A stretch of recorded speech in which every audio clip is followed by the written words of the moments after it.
Top boxing news. Okay, we'll start with this. This weekend's historic featherweight bout, what could be the transition from 10 2-minute rounds to 12 3-minute rounds in women's boxing matches. The Amanda Serrano versus Danila Ramos featherweight title fight.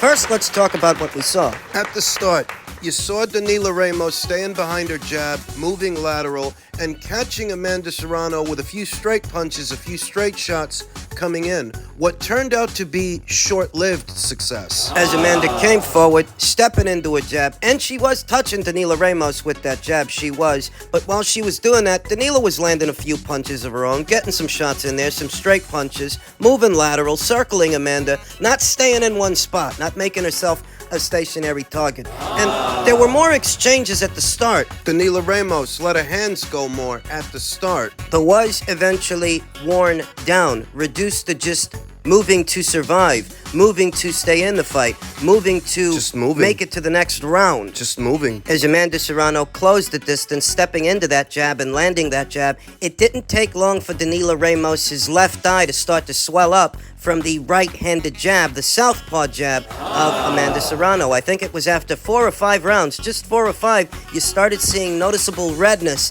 and swelling on Danila Ramos' left eye. I want to say the first 3 to 4 rounds were competitive. The first 3 to 4. Danila was doing all right in those rounds, landing good straight punches and good counters. But Amanda was getting off punches too, getting off the jab, getting off the backhand, the occasional body shot here and there. And I want to say that if Amanda would have made a more concentrated effort to keep going to Danila Ramos' body, to keep going there round after round, I don't think this fight would have went the distance if she had, because after a while, the only thing keeping Danila in this fight, the only thing keeping her up, was her legs. And you know what you've got to do to take a fighter's legs away. You've got to go to the body. A more consistent effort from Amanda to go to Danila's body. And this fight would have and could have ended in a knockout. Danila Ramos' legs were definitely keeping her in this fight, in tandem with Amanda not going to the body enough and headhunting too much, focusing on the head punches. At the start of the match, you saw that every so often, Amanda would get a body shot in there, but in the second half of the fight, she was doing a lot more head hunting. This in tandem with Danila Ramos' constant lateral movement, not staying in one spot, not trading, just electing to survive, electing to make it to the next round. Well, in so many words, that's why the fight went the distance. You often hear it said in the sport of boxing that it's hard to knock out an opponent that's just trying to survive, trying to make it to the next round, because they're not engaging, they're not opening up. You can't catch them in between the punches because they're not punching, they're just moving away from the action. And that's what we saw in the second half of the fight based on the punishment Danila sustained in the first half. After just a few rounds, there was noticeable redness and swelling on Danila Ramos' left eye, and in the second half, that left eye was completely closed. She couldn't see those jabs coming in anymore, so she elected to just stay on her bike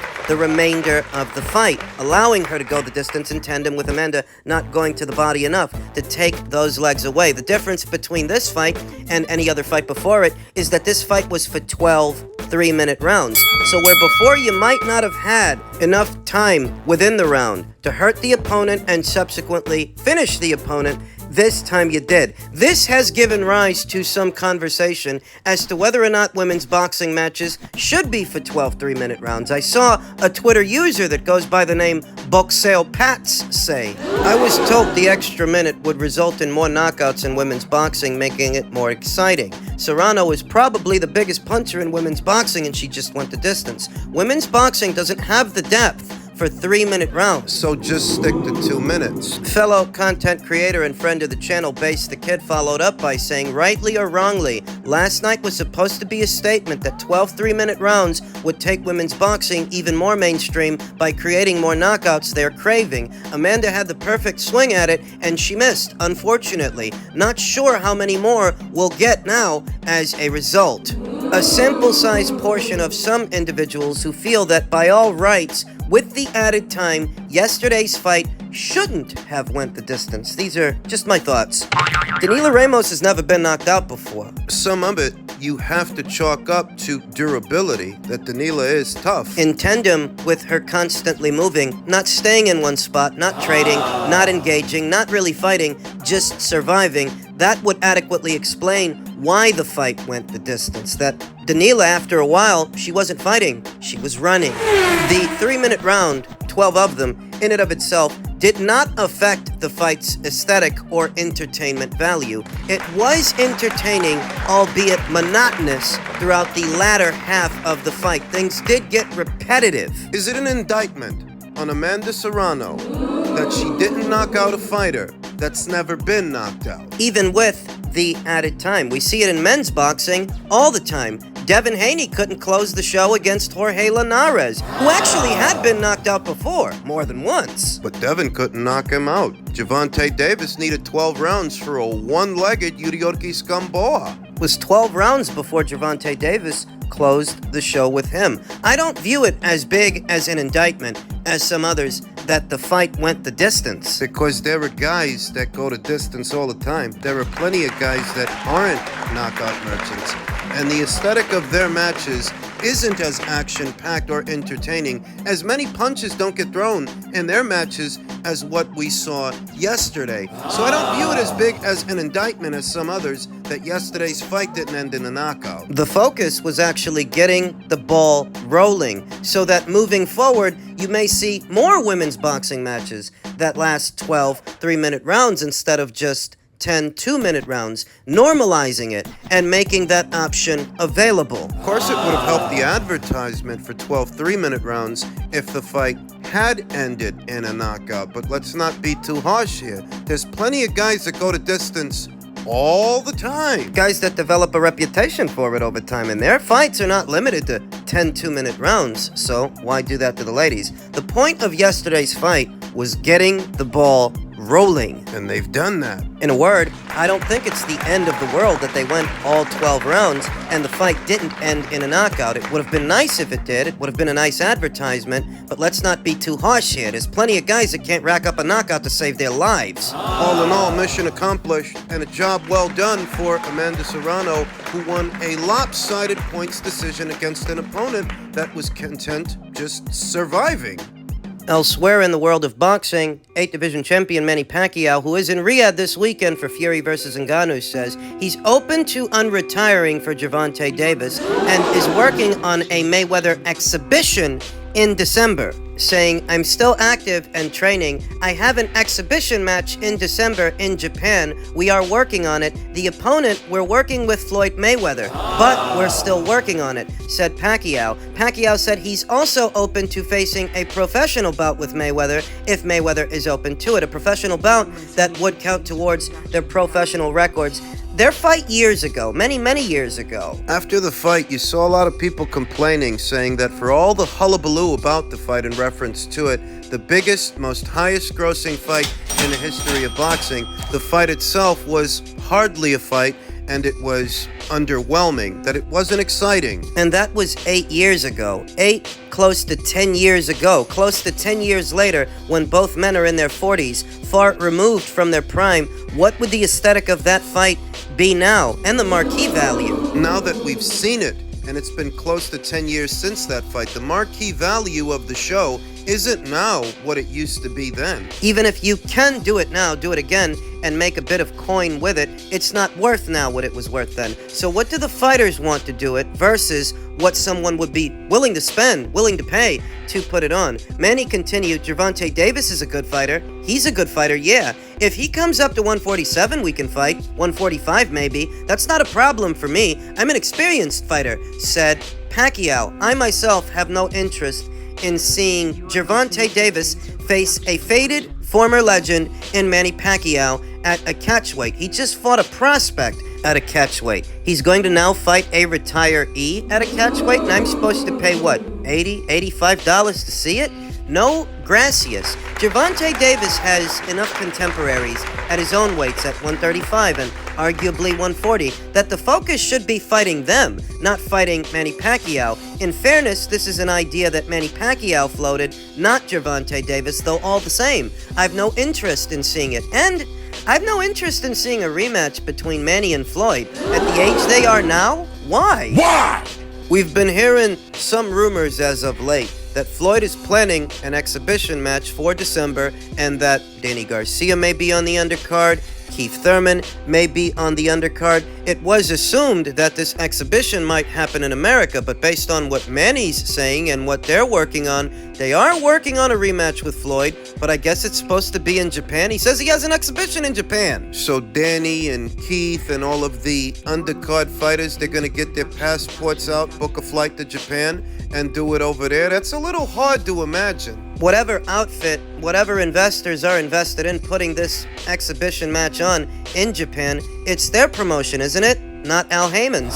So why would he have several of Al Heyman's fighters? Several of them on the undercard. Why wouldn't they load it up with their own fighters? It's a little hard to reconcile, and we'll try to make sense of it. It was initially thought that Floyd might be fighting Mikey Garcia on December 9th. The same day as Haney versus Prograis. And being honest with you, all of these preliminary stories and preliminary news, I still rather see Haney versus Prograis, an active fight between two active fighters, an active champion, as opposed to two retirees looking for a cash grab. Two more quasi-retired fighters in Danny Garcia and Keith Thurman. It's just a bunch of guys with their foot halfway out the door. I'm supposed to pay to see that? What's this, a Happy Days reunion? If I'm going to be spending any amount of money on December 9th to see a boxing match, it's going to be Haney versus Prograis. And I understand that neither Devin Haney or Regis Prograis have the profiles of a Floyd Mayweather or a Manny Pacquiao. Floyd and Manny are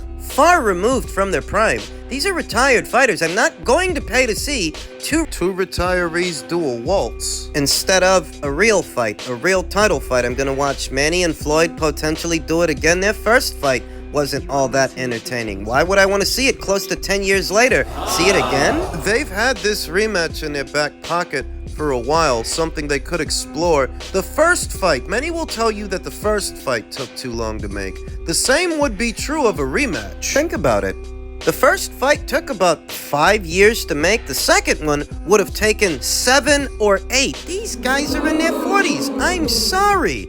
I don't want to see it. If they were going to do a second fight with Manny Pacquiao, they should have done it years ago, closer to the first one when the feelings were still fresh and the fallout from their initial meeting. Now, it just seems like overkill. Now it just seems like you guys are running out of ideas, so you've no choice to revisit your old stomping grounds to try to conjure up some cash. But I'm just not interested. I don't know if you guys are, but I'm not. And finally, in men's middleweight and super middleweight news, on the heels of his big win over Vincenzo Gualtieri, that unification match, Janibek says, if Canelo is ready, I'm ready.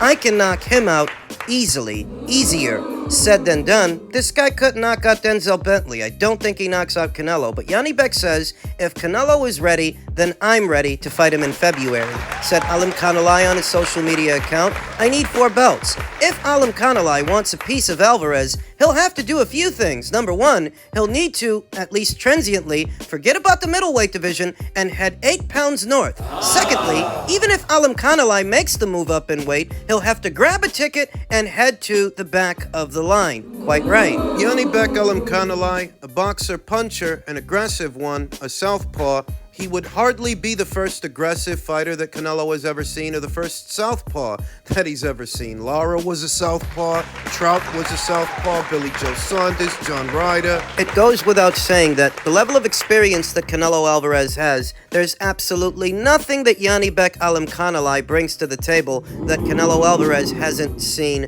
already. But Janibek says, I can knock him out easily. If you understand boxing, then you know it all. What I know is that there's nothing so unique, so hard to find, so stand out about Janibek Alim Kanalai that Canelo Alvarez hasn't seen before or can't deal with him. He's not even the only Kazakh. That is, he wouldn't be the only Kazakhstan fighter that Canelo Alvarez will have fought. Look, this fight is not realistic. Let's not waste each other's time pretending that it is. Janibek Alim Kanalai is one of many, many fighters that would love a shot at Canelo Alvarez, but I feel like Janibek is the least likely to get it. He's not on Canelo's radar. If he were, and they fought, I think Canelo would stop him. You getting aggressive with the Rob Brants and the Denzel Bentleys and Vincenzo Gualtieris of the world is not the same thing as you getting aggressive with Canelo. Canelo has a penchant for using a fighter's aggression against them. People tend to forget he's an excellent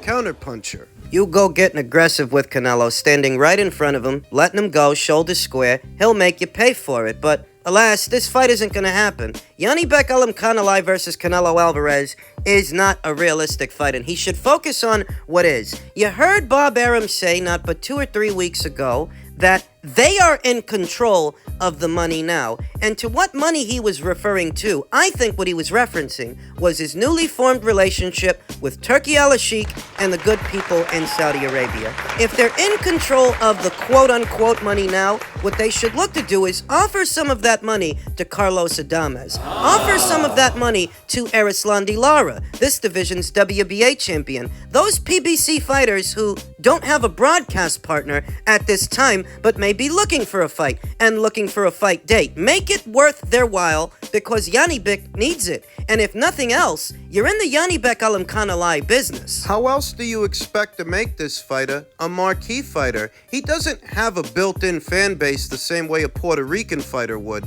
in America or a Mexican fighter would. He doesn't have that luxury. So the best thing you can do to make this guy popular is keep him busy. Keep him active, and you do have to pay to play. It might cost a pretty penny to get Carlos Adames in the ring, but I don't think that much. This ain't the guy you gotta offer him $2, $3, and $4 million to get him to take a fight. He doesn't make nowhere near that kind of money. I think a 6-figure payday on the high end, say close to $1 million, that might do it. That might be enough. He's not busy with anything else right now. And Lara, this division's WBA champion, who was rumored to be facing Danny Garcia at some point in defense of his WBA title. Listen, if that don't materialize and that don't happen, you get on a horn, you call that guy, and you offer him something for a Janibek fight. That'd be a good fight for Janibek. It's what they need to focus on because, hey, you're not getting a Canelo fight. Let's not waste each other's time pretending you're on that guy's radar. You're not.